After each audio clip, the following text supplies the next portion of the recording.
Evidence. Evidence is the body of law that deals with what information may be presented at trial in a lawsuit.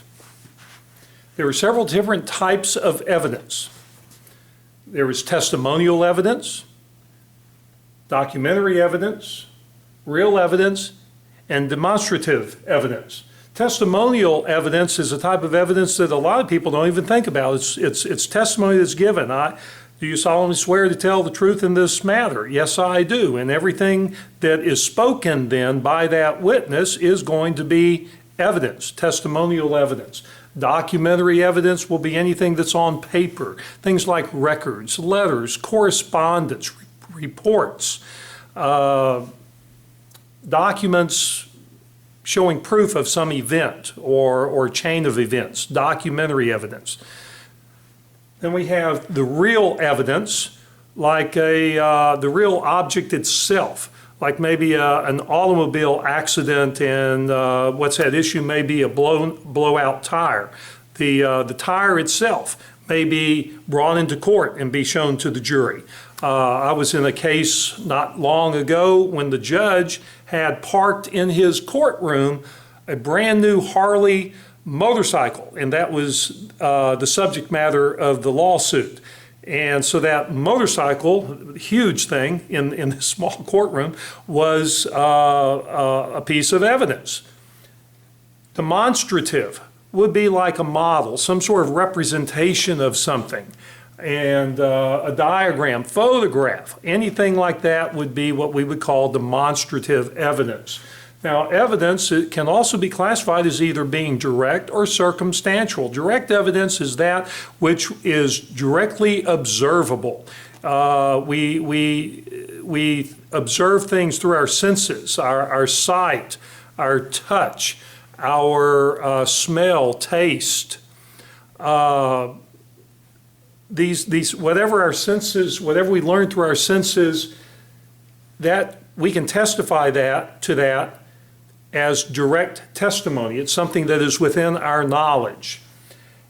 And as long as that direct knowledge is observable like that, and that it tends to prove the truth of what we're testifying to, then that's what we call direct evidence. Then we have circumstantial evidence. Now, circumstantial evidence would be, it's not observable itself, what we're trying to establish, but certain facts are observable that lead us to the conclusion that something else did happen. It suggests the existence of some other occurrence or thing.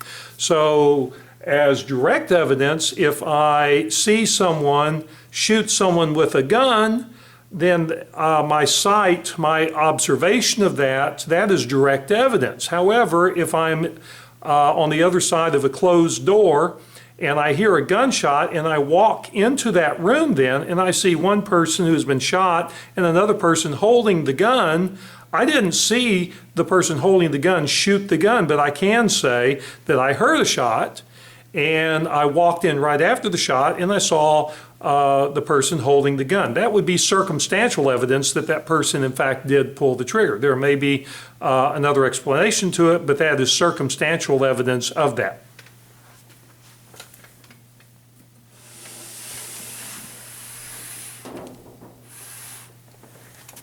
Now, just because evidence is admissible, admissible evidence has to be relevant to be admissible. I mean, you've got evidence of all kinds of things, but we're not going to let it into the trial just because someone wants to testify to it. The only thing we're going to talk about at trial are things that are relevant to the controversy. Now, to be relevant, it has to be material. It has to be of consequence and relate to the issue at hand. So if I'm trying to show that someone was speeding down the street at an excessive speed, the color of their vehicle really doesn't have anything to do with that and is going to be irrelevant, at least as to that issue. But someone's statement saying that, yes, I was speeding or I was going a certain speed, or an officer with a radar gun, testifying to what he observed on that, that would be relevant as to speed.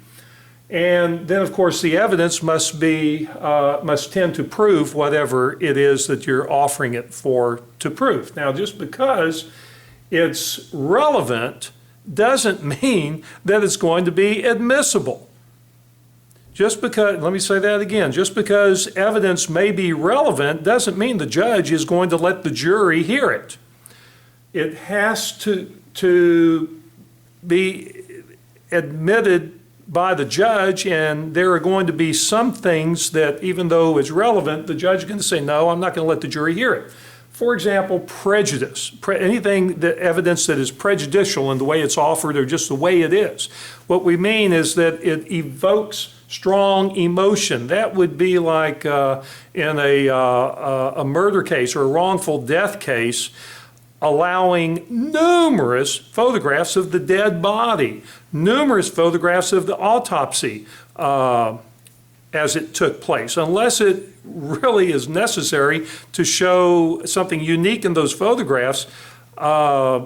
You know, a gory photograph, the judge may say, no, I'm going to allow you maybe one or two, but I'm not going to allow you to show a bunch of emotion-grabbing photographs, like a photograph of an individual who's been injured with their loved one standing over them as they're injured, crying, and that evokes a lot of emotion. The judge said, no, I'm not going to let you use that photograph. Any evidence that leads to confusion, like a model or a photograph, a model that is unscaled, and you can't, it's deceptive in what it's trying to show because there's no scale to it, or a photograph that is taken distorted because of the way it's taken or the lens that is used. Evidence that is repetitious. You know, judge isn't going to allow an unlimited number of people testify to the same thing. The judge is going to cut it off and say, beyond this, it's repetitious. Maybe irrelevant, but I'm not going to let you in because it leads to delay of this trial. Character evidence is, the general rule on character evidence is it's not allowed. Character evidence is evidence of a trait that, using that evidence of a trait to show that the evidence at trial or at issue conform to that particular trait, like a company that continuously hires unsafe drivers and negligently entrusts their vehicles to unsafe drivers.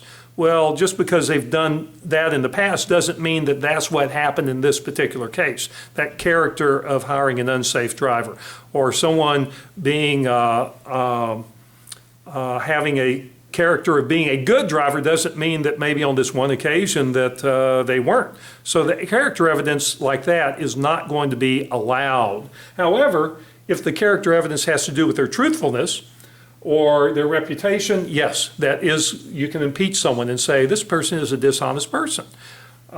Same thing with habit and routine. If someone has a habit of checking both ways on the street before they go on the street, but they can't recall that they did on that occasion, well, that's going to be allowed, that that's their habit to do so. Other things that are not allowed, even though they're relevant, would be an attempt to compromise the case, or the fact that someone has insurance. Well, that doesn't have anything to do with whether they were negligent or not. That's not going to be allowed. Someone fixing a broken stairwell after the accident doesn't mean that they were negligent in the first place in causing the accident. You can't use that as evidence. Past sexual conduct or even illegally obtained evidence, depending on your jurisdiction, may or may not be able to be used.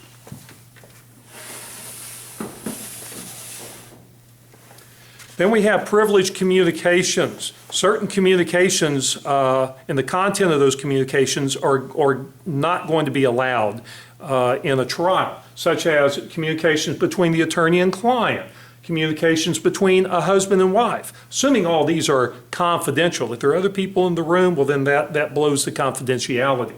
A communication between a clerk or a clergy or a priest with their penitent who is making a confession or going in for counseling and confesses some things. That's generally going to be covered by the privilege. You can't bring that up, not admissible.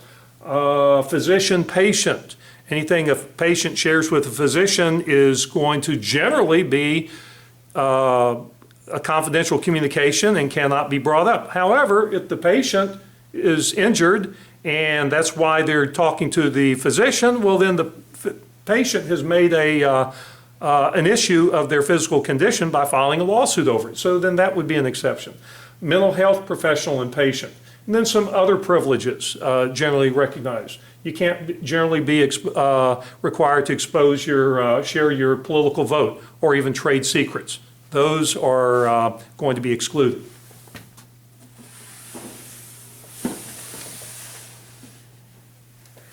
Witnesses must testify from firsthand knowledge. If they don't have that firsthand direct knowledge of things they're testifying to, the only other way they'll be able to testify will be giving opinion testimony.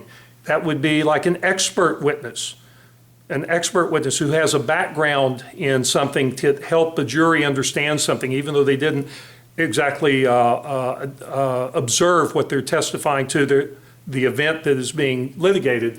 They have an opinion about it. Lay people can also, non-experts can give their opinion on things like distance and temperature and height and weight and so forth. You're giving your opinion, and that is going to be allowed.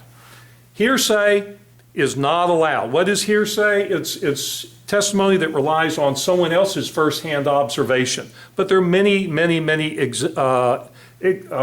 exceptions to the hearsay rule, like business records, if it's in the usual course of business to keep that type of record. And there are a few more requirements for business records to be admitted, but that's going to be a big exception to hearsay. Public records, excited utterance. Look out, that red truck is going to hit me. And well, how do I know it's a red truck if I'm repeating that conversation? Well, it was stated by someone who was making an excited utterance, and we're going to allow me to repeat that the truck that almost hit the other fellow was red. Excited utterance. Family and personal history. When were you born? Do you remember it? No, of course not. Someone told you when you were born and where you were born. We're going to allow you anyway to testify to that. Statements against interest. When someone were to say, oh yeah, I is overheard by someone saying, oh yeah, I drank too much last night. Well, that's going to be allowed to be repeated on the witness stand by someone because that would be against someone's interest. And then any statement you make to the doctor for medical diagnosis. That's hearsay, but the doctor's going to be allowed to testify to what you tell the doctor.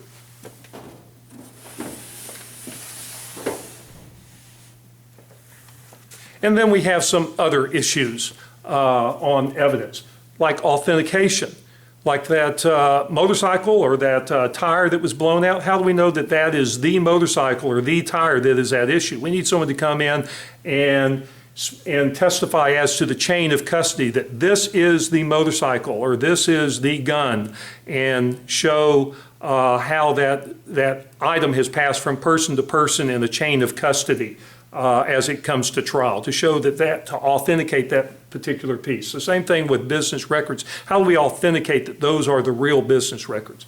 And there are ways we can do that as attorneys and paralegals.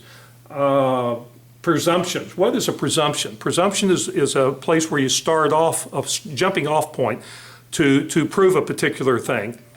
That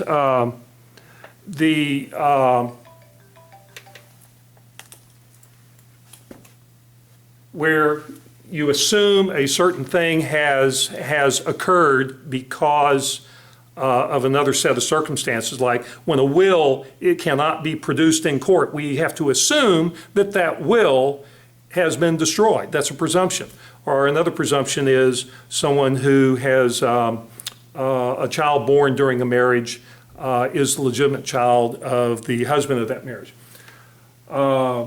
And we can rebut those presumptions, means try to disprove them. Judicial notice would be a judge saying, I'll accept common knowledge that September the 1st was on a Tuesday. That would be an example of judicial notice. And stipulation, that is simply the parties agreeing what certain evidence is or what it means. And that's an overview of evidence.